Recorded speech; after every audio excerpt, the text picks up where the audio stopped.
introduced me was from the class of '92, Eugene Merman. No one knew what I did, why I was there. They knew I had gone to school there, and what they didn't know is that I did a terrible job at going to school there. And then I just went out and was like, hello, little dragons. I think I might have said someone has made a terrible mistake by asking me to do this. And then I told people to not do heroin mostly. To be fair, that is the customary intro that you ask for. From the class of '92, Eugene Merman. Yes, when people are like, what do you want me to say about you? Don't mention Bob's Burgers. Just say that I graduated high school. And let him know it was about 18 years ago. So what is next for a Eugene Merman type? Specifically you. I once didn't land a role where they were looking for a Eugene Merman type. Really? That's gotta sting. Well, no, what stings is they waited a month of looking for someone else, and then were like, fine, you try it. And they were like, no. Were you going into the audition trying to Eugene Merman it up? I didn't know what they meant, which is odd since I'm me. Were you just trying to like figure out any kind of weird tick that you have and just trying to exploit it? I did an impression of myself. No, it was for a cartoon, and weirdly, instead of going into like a studio, they were just like, just call and leave the message of these lines. So I literally did like 2 versions, one like this and then one like of a thing, and they were like, that's not right. And who ended up getting that role? I can't remember. I forget what the show was. It was on Cartoon Network. Really?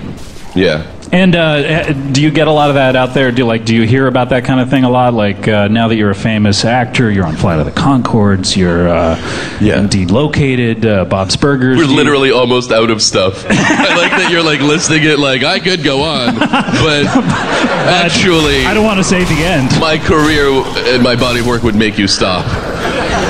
Do you get that where you find your name in scripts? I know that Kristen Schaal, with whom you work a lot, I'm constantly reading scripts that say Kristen Schaal type plays this. I don't think that people. No, I don't think that there's. I think I didn't get the one time someone did that, but I don't think there's a lot of people being like a Eugene Merman type. Mm-hmm. Did you ever when you were growing up, and I assume you had aspirations of stardom?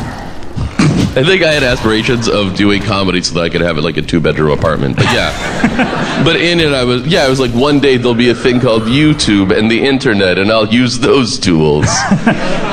Did you ever think of what type of performer you were going to be? Where like, what are your influences when you stand-up? Well, I mean, I thought that I would do I majored in comedy in college. I did a 1-hour stand-up act as my thesis.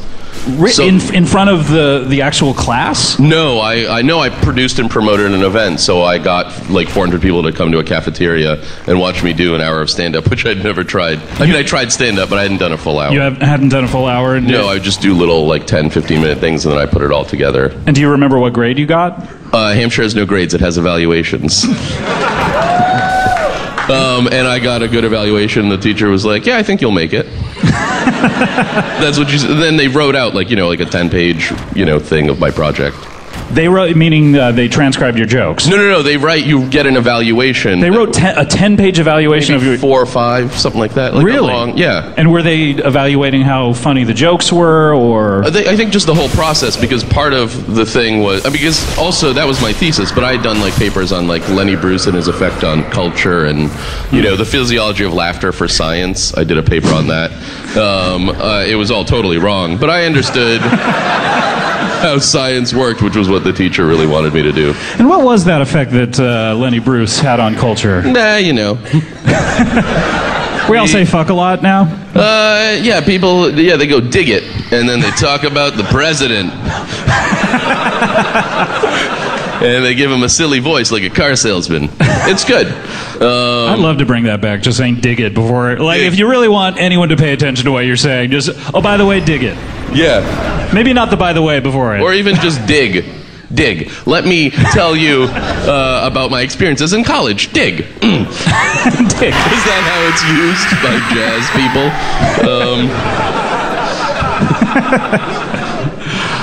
So yeah, I did that. So I did know that I wanted to do comedy from... I think at some point in high school I was like, wait a second, I don't have to be a programmer. Like, there's people who do this as a thing. A programmer meaning a computer programmer? Because as like... all my family and like everyone, like everyone else that's like an immigrant and Russian goes into like computer-related things. So your whole family is kind of involved in that, like math and computers, and yeah. Do you have siblings who? I do. And was that expected of you? Was it a big? No. My parents purposely brought us to America so we would have opportunities. So they were never like, you have to be a programmer. It was just that everyone else's parents made their kids do that. But I can imagine the first time that you tell your parents that you want to be a comedian, it must be kind of a shock, right? I mean, were you a funny child? Yeah, sure. I mean, I think that I had already set very low expectations with the way I accomplished schoolwork. So when I got into college, it was very exciting, and that I planned to go. They were excited that I was just going to have a BA. Like, they didn't care if it was going to be in history or comedy. Like, it's not like everybody here who majored in whatever else, like playwriting is now. Anyway, I'm a great job with the playwriting. I'm just saying, at the time, people were like, that's ridiculous to major in comedy, but I did do that and then used it, so I always thought it was fun. Yeah, you're one of the few people who actually uses what you went to school for, I would imagine, you know? Me and scientists. The science of comedy, the comedy scientist. That's your new nickname. Oh, you're no longer the king of New York. This podcast might be too popular to give me a nickname I'd rather not have. All right, well, ladies and gentlemen, Eugene Mirman. We have to get to our next guest. Let's do it. Don't you want me to move? Well, sure, when the next guest comes out. But oh, I was sorry. That just seemed like an insult to me. You're trying to get away from me. Just hang tight, hang tight. Oh, yeah. No, I'll wait till they're coming so that it looks like they're displacing me.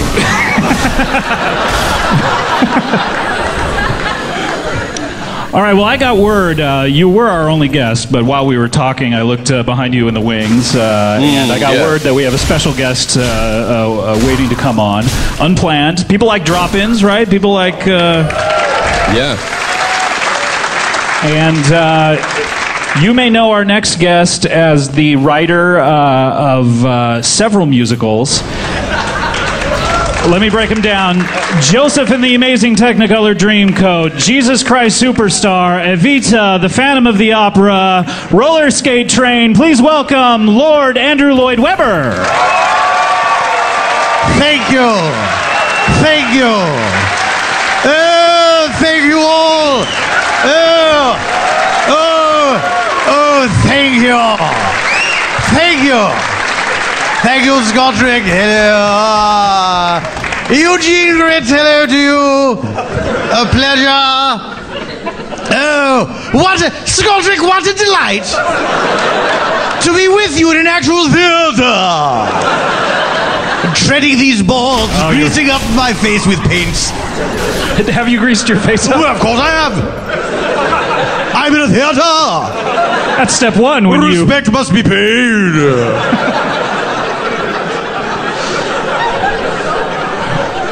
Lord ALW, this is your first love. It must feel so good to be out on this stage and see a packed house. There's a balcony. Scotrick, when I look out and I see the blank faces of these shapeless forms,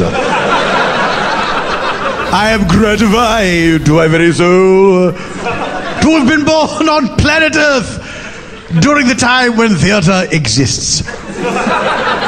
Can you imagine being a bloody caveman and having no access to the theater? I believe they had access, they just didn't have a lot of lights. It was a rhetorical question, Eugene Grit. No need to answer rhetoricals. Don't rob cavemen of their imagination. They have so little. It was not I. It was the creator who has done it. He's the prime suspect in all caveman robberies. And so you're saying that man became sentient once they invented the theater? When mankind... Wait, were you also subtly pitching a police procedural about cavemen? Let's not get ahead of ourselves, dear boy. When mankind first realized he had the capacity to pretend, that is when I feel that man truly became worthwhile and not just a pile of skins and rags. When did human beings evolve from being made up of rags, by the way, into what we're I'd like to now? talk about this television program. So here's how it works.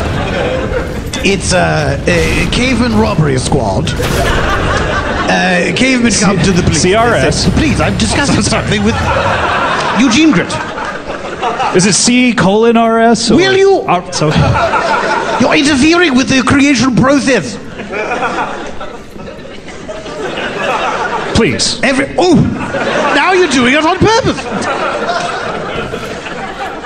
Every week, a caveman comes to our heroes, the detectives. What a heroic microphone stance you've struck.